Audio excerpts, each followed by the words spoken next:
तर त्याला नकोय, पण आता समोर आल्यावर जे प्रेम आहे आतलं ते आहे. आता त्याला जान्हवी इतकी मूर्ख कशी दाखवली आहे, ती इतकी बावळट कशी आहे की इतकं सहन का करते ती. जान्हवीला कधीच मी एकटं सोडत नाही, माझी नजर असतं, मी अशा ती इंटरव्ह्यू करते मग मी लगेच आलो. हॅलो नमस्कार फ्रेंड्स, मी मज्जाची नीलम लक्ष्मी निवास या मालिकेच्या सेटवर आली आहे. पण आता मला असं वाटतं की हा इंटरव्ह्यू बघून जयंत खूप चिडणार आहे. असं विश्व आणि जान्हवी माझ्यासोबत कसे आहात? मस्त मजेत. बरोबर बोलली ना, हा इंटरव्ह्यू बघून जयंतला खूप राग येणार आहे. जयंतला राग येईल की नाही माहित नाही, पण आम्ही हा इंटरव्ह्यू नक्कीच एन्जॉय करू. बघ ए जयंत. पण आता सध्या जो सिक्वेन्स सुरू आहे, पुन्हा एकदा तुम्ही दोघे एकमेकांना भेटणार आहात. काय सांगणार आहे आता, की म्हणजे जान्हवीला विचारेल की कसं वाटतंय की पुन्हा एकदा प्रेम केलेला व्यक्ती आपल्या समोर येतोय आणि आता तो बेस्ट फ्रेंड. तू थांब. हा मी त्याच्यासाठी प्रेम केलेली व्यक्ती आहे. मी बोलली की तू बेस्ट फ्रेंड म्हणून त्याच्याकडे पाहतेस आणि आता तुम्ही पुन्हा एकदा भेटणार आहे. सो या मैत्रीबद्दल काय सांगेल? खूप प्रश्न आहेत मनामध्ये आणि जर बघायला गेलं तर रिअल लाईफमध्येही आपल्याबरोबर असंच घडतं की ज्या एका व्यक्तीला, मग तो मुलगा असो मुलगी असो, ज्याला आपण बेस्ट फ्रेंड म्हणतो, त्या बेस्ट फ्रेंड कडून जर अशा पद्धतीची वागणूक आपल्याला मिळत असेल तर मे बी रिअल लाईफमध्येही आपण असेच रिॲक्ट करतो की नक्की काय झालंय, नक्की असं काय घडलंय ज्याच्यामुळे आपल्यातलं बोलणं थांबलंय. सो तशाच पद्धतीने जान्हवी रिॲक्ट होणार आहे येणाऱ्या एपिसोडमध्ये आणि त्याच्यावर विश्वा काय पद्धतीने उत्तर देणार आहे किंवा तो काय रिॲक्ट होणार आहे हे तू त्यालाच विचार. आता तुलाच विचारते की काय होणार आहे आता.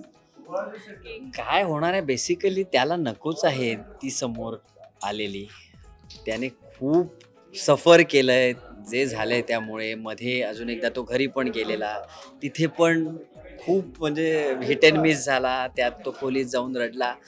तर त्याला नकोय, पण आता समोर आल्यावर जे प्रेम आहे आतलं ते आहे. आता त्याला म्हणजे ते इव्हेंच्युअली सफरिंग आहे, त्या सफरिंगला तो खरंच फेस करू शकेल की नाही हे तुम्हाला एपिसोड बघूनच कळेल.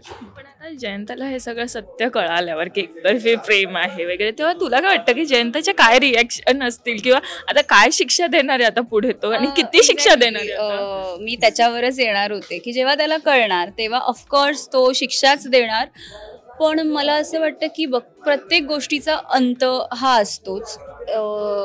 माणूस तोपर्यंत सहन करतो जोपर्यंत त्याची सहनशक्ती संपत नाही.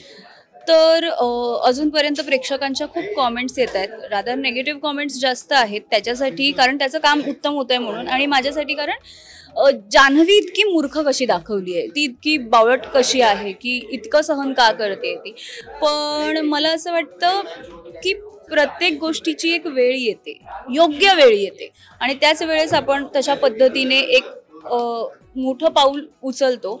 सो ऑफकोर्स ती फेज जान्हवीच्याही आयुष्यात येईल. आता कधी येईल ते माहीत नाही, ते लेखक आणि चॅनलच ठरवेल.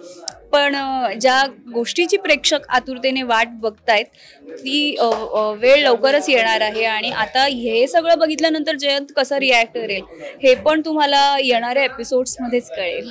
पण आता जयंत तुझा मित्र आहे, तर सो त्याच्याशी असा मित्र आहे तो तुझा, किंवा तुम्ही आता एक डील करताय, असं सगळं आहे तुमचं. सो आता हे डायरेक्ट असं क्रॉस होऊन दुश्मनी वगैरे असं होईल किंवा झालंच तर काय असेल विश्वाचं पाऊल? त्याला तो एवढा विचार करतो असं वाटतच नाही मला. तो खूप इन द मोमेंट जगण्याचा प्रयत्न करतोय, कारण त्याचा मेन फोकस हाच आहे की म्हणजे एकतर तो बाहेर पडत होता म्हणून त्याला वाटत होतं की त्याने बिझनेस करावा, आणि येस द मॅन्स हिअर. तर त्याला वाटत होतं की त्याने बिझनेस करावा, बाबांसाठी करावं. पण जेव्हा त्याला कळलं की हा तोच आहे ज्याने जान्हवीसोबत लग्न केलं, आता त्याला तेही करायचं नाही, तर हेही आहे की आता त्याला जयंतला पण भेटायचं नाही, त्याला पण फेस करायचं नाही. कारण मग फेस केलं की तेच प्रश्न येतील, बिझनेसचं काय, पुढे काय. त्याचं प्रेम आहे, पण आता त्याचं असं आहे की ती सुखात आहे ना, सो आता ती सुखी जिथे आहे तिला तिथे राहू दे. एवढंच आहे त्याचं. मी इंट्रोची स्टार्ट काय केलेली की हा इंटरव्ह्यू बघून जयंतला खूप राग. सॉरी, बट हा दुसरा इंटरव्ह्यू आहे जो आम्ही असा करतोय की जिथे माझा आणि विश्वाचा इंटरव्ह्यू सुरू होतो आणि सडनली हा माणूस येतो आणि इंटरव्ह्यू मध्ये येऊ जान्हवीला कधीच मी एकटं सोडत नाही, माझी नजर असतं. मी अशा ती इंटरव्ह्यू करते, मग मी लगेच आलो धावत पण सगळं जे काही काम होतं ते सगळं सोडणार. पण आता मी तेच विचारेल की काय शिक्षा देशील आता जर यांचं सगळं काही जे तुला कळाल्यावरच, कारण की आता मी तिला विचारलं, ती बोलली की आता ते मला नाही माहिती, पण तू सांग की काय वाटतं की काय शिक्षा देशील. लिहून वगैरे येईल ते वेगळं, पण तुला काय वाटतं की आता काय शिक्षा द्यावी जान्हवीला. खरंच म्हणजे शिक्षा देण्याचे सीन्स माझ्यासाठी खूप डिफिकल्ट असतातच. भलेही ॲज अन ॲक्टर आपण करतो, पण कुठे ना कुठे त्याचा एक तो फरक पडतो. आपण सीन असे काही सीन्स करत असतो तेव्हा. पण येस, आय डोंट नो यावेळेला काय शिक्षा येईल, कारण का ज्या काही शिक्षा आत्तापर्यंत लिहून आल्या त्या लोकांच्या विचाराची पलीकडच्या आहेत. म्हणजे मीही स्वतः ते इमॅजिन केलं नव्हतं अशा काही शिक्षा असतील. सो ऑफकोर्स त्या सगळ्या ॲज युजल अनएक्सपेक्टेड असतात. तर मे बी यावेळेला पण अजून एक सरप्राइझिंग कुठलं तरी असेल शिक्षेच्या रूपात. पण आता मला हे विचारायला की ऑफ स्क्रीन कसा बॉन्ड आहे, जो इकडे तिकडे आम्हाला असं दिसतोय की इकडे खूप वेगळं आहे, इकडे खूप वेगळं आहे. सो ऑफ स्क्रीन बॉन्ड हा कसा आहे या दोघांसोबत? माझा या दोघांसोबत ग्रेट बॉन्ड आहे. आधी मी मेघन पासून सुरुवात करतो. ऍक्च्युली मेघन आणि आमचं ना खूप डिस्कशन होत राहतं. मोस्टली आम्ही एकाच व्हॅनिटीत असतो. शूटिंगचा पहिला दिवस माझा आपला एकत्रच होता, माझा शूटिंग. आणि फिल्म्स बद्दल आम्ही खूप डिस्कस करतो. हल्लीच एक फिल्म त्याने म्हणजे अशा जर त्याला फिल्म जर कुठली मला दाखवायची असेल तर जेव्हा तो लॅपटॉप घेऊन येतो तो मला नक्कीच दाखवतो. एकदा असा किस्सा झाला की ती फिल्म अर्धवट राहिली, तर नेक्स्ट टाइम जेव्हा सोबत शूट करत होतो तो लॅपटॉप घेऊन आलेला की ही अर्धवट राहिलेली फिल्म तू पहा आता, आणि मी बघितली ती फिल्म. पण खरंच छान वाटतं हे सगळं ऐकून. आणि नेहमीप्रमाणे आता तुम्हाला शूटिंगला जायचंच आहे. सो आता मी थोडक्यातच विचारेल की प्रेक्षकांना काय सांगायला आवडेल? प्रेक्षकांना एवढंच सांगायचं आहे की अजूनपर्यंत तुमची मुलाची साथ आम्हाला मिळाली. 150 एपिसोड्स आमचे झाले आहेत आणि लवकरच ते 500, 1000 आणि अजून खूप असे होत राहोत. पण ते तुमच्या साथीशिवाय अपूर्ण आहे. सो असंच प्रेम करत राहा, अशीच साथ देत राहा आणि पाहत राहा लक्ष्मी निवास सोमवार ते रविवार संध्याकाळी 8 वाजता फक्त झी मराठी. सी मराठी.